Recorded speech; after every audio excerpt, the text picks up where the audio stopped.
May it please the court. My name is Chad Dunn, and I represent Gabriel Portugal in this case against Franklin County on behalf of Latino citizens. Latino citizens in Franklin County took advantage of the Washington Voting Rights Act because for decades they have been unable to elect candidates of choice to the county commission. The state's legislature from 2013 to 2018 considered considerable evidence from the Yakima Valley in particular and other areas of the state, finding that there was a need for state protection for the right to vote. And it responded in 2018 with the Washington Voting Rights Act, and just a few months ago strengthened it with additional provisions. At this moment, Latino citizens and Latina citizens in Franklin County are on the verge of having the opportunity to elect a candidate of their choice for the first time. That's because of the Washington Voting Rights Act. Now, this challenge that seeks to strike down that act as unconstitutional is based upon theories since rejected by every court that has had an opportunity to consider them. We start with the state constitutional commandment here in Article 1, Section 19. The Washington Constitution commands the legislature, this court, officials in Franklin County to provide for free and equal elections. The Washington legislature provided for exactly that in the Voting Rights Act. And those commandments in the Voting Rights Act are consistent with the Reconstruction Amendments to the U.S. Constitution and the 14th Amendment in particular. Now, this court has said time and again that political subdivisions in this state are creatures of the state legislature. The state legislature creates them, and the state legislature can govern how they elect their managing boards and otherwise handle their affairs. In fact, this court has said that the plenary power of the legislature is the rule. This is in the Washington State Farm Bureau case. And prohibitions on the legislative power is the exception. So what the intervener wants to convince this court of is that there are no circumstances where the Washington Voting Rights Act is constitutional. It's his burden, because this is a facial challenge. And he has to show that beyond a reasonable doubt. Is it a facial challenge? I just heard counsel saying that you have to look at the particular county, and so the question is about the particular county. How can it be both a facial challenge and a challenge to the way it's applied in a particular location? At page 64 of the supplemental record is the counterclaim that Mr.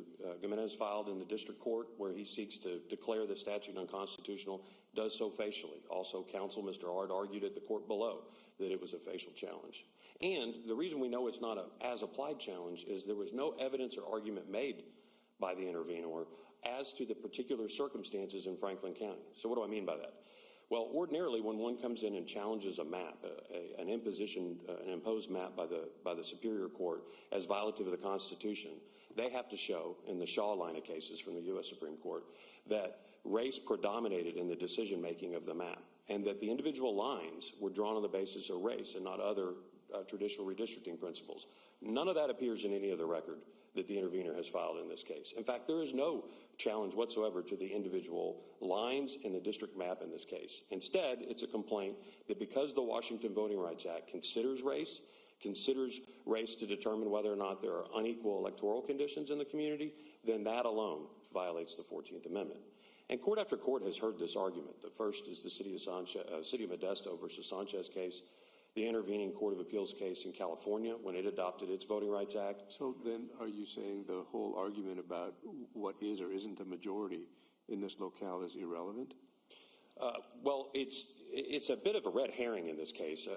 So first, there is substantial evidence, including a report from Dr. Barreto, formerly a professor here at the University of Washington, now at UCLA, also Michael Rios, and even the county's first retained expert, Peter Morrison, that provides that the total population in the county, so in other words, including people who are children or might not otherwise be eligible to vote because of age or some other condition, then Latina citizens are the bare majority. But they're not the majority of the citizen voting age population, in other words, the eligible voter population. And when we look at the statutory language in the Washington Voting Rights Act, it refers to voters. So to the extent there's a requirement of minority in the Washington Voting Rights Act, it refers to the voting population, which is the condition in Franklin County. Latino citizens are a minority of the voting population, which is why the at-large districting scheme prevents them from electing candidates of choice.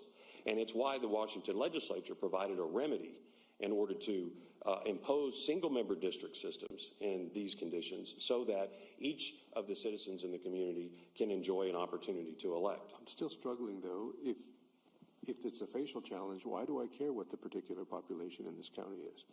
Well, I agree. Since it's a facial challenge and the intervener has not proven that under all cases that the statute is unconstitutional, then this challenge fails. There hasn't been a challenge on an as-applied basis. I'm sorry, now I have a question, because I thought that the counting of whether we have a minority or a majority population was just a standing argument. It is part of the standing argument, and we believe a proper construction of the Washington Voting Rights Act doesn't require finding the racial group that's bringing the claim to be a minority. Now, there's two elements to a claim, right? First is this racially polarized voting piece. The second is that there has been a lack of ability to elect. So in many conditions, when the racial group that brings the claim is the majority, they're not going to lack the ability to elect. So in that scenario, they can't prove a claim. But in the case where the racial majority, because of the creation of the electoral system, it could be the map itself in a single-member district scenario. When the electoral condition prevents the ability to elect, then we believe a reading of the statute doesn't require a minority. Let me tell you why I think it is that the intervener reads minority into the statute. And that's because the definition of protected class refers to, quote, race, color, comma, or language minority. Now, this court said in the City of Spokane case that when we see a comma such as that, the modifiers after the comma modify only what is after the comma. So in this case, minority refers to language minority. Race and color remain covered in the statute. Now, again, in most circumstances, the racial majority in a jurisdiction is going to be unable to prove a lack of ability to elect, and so their case would fail. But on the standing question, there isn't any doubt that and I'll just say it this way. In order to get to interveners' interpretation of this act, you have to engage in complicated and difficult reading, intentionally avoiding the historical and plain meaning of these provisions. When the federal act was passed in 1965, it included race and color only, in part because of an arrangement within President Johnson and the two senators from Texas he needed to vote for the plan, who didn't want Texas covered under its Section 5 provisions. In the mid-1970s, on the pressing of Barbara Jordan, another congresswoman from Houston, came forward and pressed the legislature to say Texas ought to be covered, and it ought to cover Latina citizens in particular. That's when the language minority provision was added. And since then, the U.S. Supreme Court, in case after case after case, has applied the Federal Voting Rights Act on behalf of Latina citizens, including in Lulac v. Perry, Abbott v. Perez, and many other cases the Supreme Court has considered. So when the California legislature came along and adopted its Voting Rights Act, it used the exact same phrase. And it used that phrase to adopt the 50-plus years history that the U.S. Supreme Court had with the phrase. And when the Washington legislature came along, not only did it have the California litigation history in the city of Modesto, it also had that federal litigation history. And so the Washington legislature was reasonable to assume that the courts, the Superior Court and this, would continue to give that phrase the same meaning it's had in the federal courts. In fact, it went so far in the statute to cite the specific section in the Federal Voting Rights Act that refers to race, color, and language minority. Now, it is unquestionably the authority of the legislature in the state to govern its political subdivisions. And a lot of the cases that you see coming from the U.S. Supreme Court of these so-called guardrails, although we disagree that many of those guardrails are necessary or even in place under the court's decisions. But the reason the Supreme Court has to be more circumspect with the federal statute than this court does with its state statute is because of federalism concerns. In that case, you have Congress telling a state how it is that it can organize its political subdivision. And the Supreme Court has said time and again that you have to give deference to the state. In fact, in the most recent pronouncement, the Abbott case out of Texas, the U.S. Supreme Court found that the state had to be presumed to be acting in good faith when it pursued various redistricting measures. It is unquestionably the authority of the legislature in this state to provide for free elections, to observe when elections have a racially discriminatory effect, and to provide a remedy. In the Voinovich case, the U.S. Supreme Court actually specifically said that states have broad authority, even so far as to draw districts on the basis of race, as long as it's not for an invidious purpose. And in the more recent cases, the Bethune-Hill and the Cooper case, the U.S. Supreme Court has again said the state has broad discretion as its own sovereign to determine how to make the guarantees under the 14th Amendment effective in that state. So what the legislature has done here is absolutely within its discretion, not just under its Constitution, but also under federal law and the federal Constitution. And so, Judge, on your question of whether or not the statute can be read to harmonize, it takes work to not harmonize the statute. The statute is effectively bootstrapping with the Federal Voting Rights Act, its definitions and its standing requirement, insofar as you have to show that you're a race, color, or language minority. And this court need not write new definitions. It just follows the existing case law on that question. Now, on the matter of the Article 1, Section 12 state claim, this court recently in the Grant County fire cases found that when annexation affects the voting rights of citizens, that doesn't implicate a privilege or immunity. And the court found that, again, piggybacking on the King County Water District case, that the legislature creates the political subdivisions and has a right to change their structure and their electoral conditions, and that doesn't implicate a privilege or immunity of the citizen. The citizen continues to have its ability to elect to the legislature, the governor, and the other officers that are making these decisions. But even if there was somehow a privilege or immunity implicated under Article 1, Section 12, the statute has to confer a distinct benefit, and it confers no distinct benefit to any group. Any group and every group can make use of the Washington Voting Rights Act. Now, counsel mentioned the Dallas County versus Harding case. I represented Dallas County in the case, and there's no finding by the Fifth Circuit in that case that there's some complication with the statute or confusion about what race means under the Federal Voting Rights Act. In fact, the Fifth Circuit, as a matter of an aside in a paragraph or two, finds that the act can be used by white citizens as well as other citizens of other races. And so with that being the case, getting to the Article 1, Section 212 privilege analysis, there isn't some privilege or advantage any citizen in the community of any race or ethnicity or background or language minority status has the ability to bring a claim if they can show and prove two things: racially polarized voting and lack of an ability to elect. Now, I want to take a minute and focus on the racially polarized voting evidence in this case, because this case is a prototypical case of, it could have been brought under the Federal Act. As somebody that's brought federal claims across the country for the better part of 2 decades, this is an easy Federal Voting Rights Act case. The racially polarized voting evidence in Franklin County is extensive. It was confirmed by our UCLA data scientist, Michael Rios, in an extensive report that is in the record. Later, the county hired Peter Morrison from the RAND Corporation, who himself has an extensive history working for jurisdictions and testifying of the lack of racially polarized voting. And he found racially polarized voting in Franklin County. Then the county, in its second trial, hired Dr. John Alford from Rice University, also a well-known expert in this area. And Dr. Alford didn't quarrel with the existence of racially polarized voting. Dr. Alford merely concluded that the voting was partisanship, which is sort of beside the point. The question is, what is the racial majority voting for? Who are their candidates of choice? And who are the candidates of choice for the racial minorities? In this case, everybody who's looked at the data concluded the same. But as a belt and suspenders, Dr. Barreto, formerly from the University of Washington here in this state with extensive history, testified in the city of Yakima federal case, also went through the data and found substantial strength of racially polarized voting. So why is that the keystone of a claim? It's the keystone of the claim because of the numbers.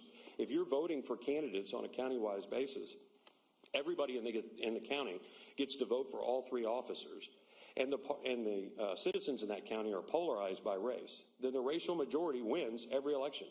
So it's not a question of, as Justice Souter said in a famous case called DeGrande at the U.S. Supreme Court, that Latino citizens don't pull a haul and trade and work hard to elect candidates of choice in Franklin.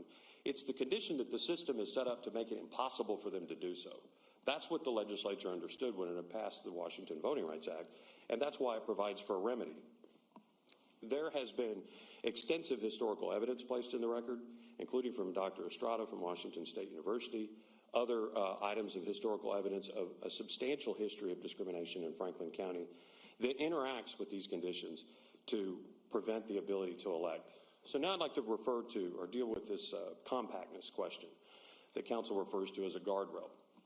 First, if the court looks back at the U.S. Supreme Court decisions that add compactness as a requirement, the first, of course, is the Jingles versus Thornburg case.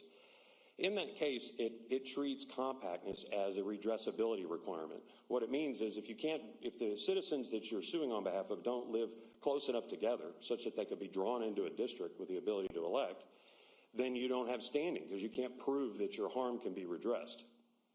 And so the Supreme Court has included it as a claim, as part of the elements of a federal claim. Now, the reason it does that is because under the Federal Act, the only remedy you can get is single-member districts.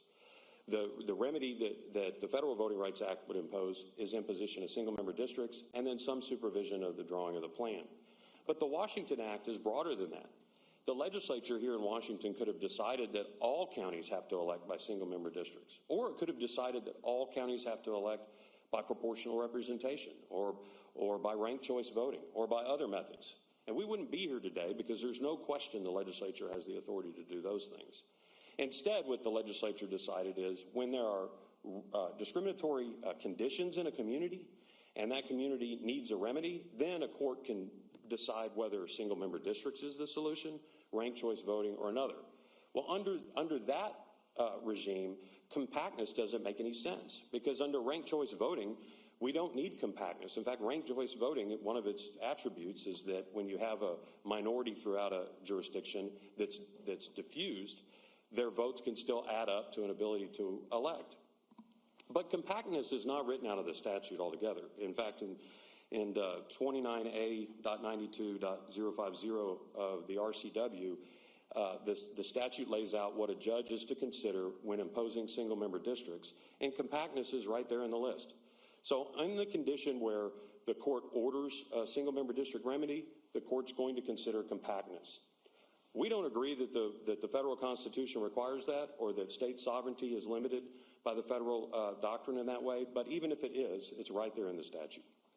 Also, though, in the statute are a number of traditional redistricting principles, none of which rely on race. So to the extent that the intervener is here arguing that the district lines were drawn on the basis of race or that voters were sorted on the basis of race, they're doing so without any evidence in the record, without any complaint about the plan. Let me say one last thing about that. The plan that was ultimately approved by the court, Judge Eggstrom, in the final judgment in this case, was drawn by the county itself after a number of public meetings, included input from the community as well as a number of experts. So in other words, the very people who initially opposed this litigation, the elected county commissioners there, drew the remedy plan. And there's no evidence from them or in the record that the individual lines on that plan are reflected or were made on the basis of race. Instead, the remedy here that was imposed was single-member districts, and that remedy was imposed because the history and the evidence is clear. The at-large election system in Franklin County results in the abridgment of the right to vote on the basis of race. And that, of course, is what the 14th and 15th Amendment. Excuse me, Your Honor. I'm sorry. You can finish that thought. I just wanted to come back to something very practical. And when you said that the commission itself or the county commissioners themselves who were the subject of this ended up agreeing and coming up with this plan, let me just ask you a question about fees and how that's apportioned, because procedurally this was a very different case. This is one of the most rigorously defended voting rights cases I've handled, and I'm from Texas, so it was quite an experience. Ultimately, where we ended up in this case is the county. We filed a motion for summary judgment. The county couldn't find an expert in opposition to it. In fact, their expert agreed with ours. The court entered summary judgment. The county commissioners then voted to discharge their lawyers. The lawyers then released their memos that they had with the county showing that, no, we really had advised the county and we did have permission. The court nevertheless vacated the summary judgment without, again, still any evidence on racially polarized voting, and the county then went about to find another expert. Once that happened, we set the case for trial, finding that a motion for summary judgment wasn't going to be dispositive, or at least it hadn't worked so far. So our determination was to try the lawsuit. On the eve of the lawsuit, still lacking any evidence on the basic elements of the Washington Voting Rights Act and defense, the county gave in. So one might say that the county agreed to resolve the case, but it was on the eve of what I believe to be a certain loss based on the evidence. Now, as those events were unfolding, after the first summary judgment was vacated, Mr. Jimenez intervened in the case. We've subsequently found email communications that the main commissioner who opposed this effort, Commissioner Didier, arranged for Mr. Jimenez to intervene in the case and then challenge the act. And indeed, that's what he's done in coordination with Commissioner Didier. And so on that basis, the statute provides for the prevailing party in Section 132 to obtain attorney's fees. It doesn't say against whom, against whoever caused them. And we think that they are meritorious under the peculiar circumstances of this case. I'm sorry. Well, Chief, may I ask a follow-up on that? You may. So if the court agrees with you, so would fees be assessed against the county, against Commissioner Didier, against Mr. Jimenez? Mr. Jimenez and Commissioner Didier. I don't think we've asked for it to be assessed against the county. The county, although I think it can be reasonably concluded that the county, or at least a governing majority of the county, wanted this proceeding to continue as it is. But I think it's there's no question the record reflects that Commissioner Didier and Mr. Jimenez worked together on behalf of the county to challenge the act. You may briefly summarize the relief you request. As I mentioned earlier, I'm from Texas. That was probably clear the first 5 minutes of my speaking up here. And I can tell you I have watched in the course of my career one discriminatory condition after another in the state of Texas have to endure in the name of federalism. Federalism, when it exists, works both ways. And this legislature had the absolute right under its state constitution to remedy this kind of unconstitutional harm. It is in the spirit and history of the Reconstruction Amendments to the 14th Amendment, and this court should affirm the judgment below. Thank you. Rebuttal.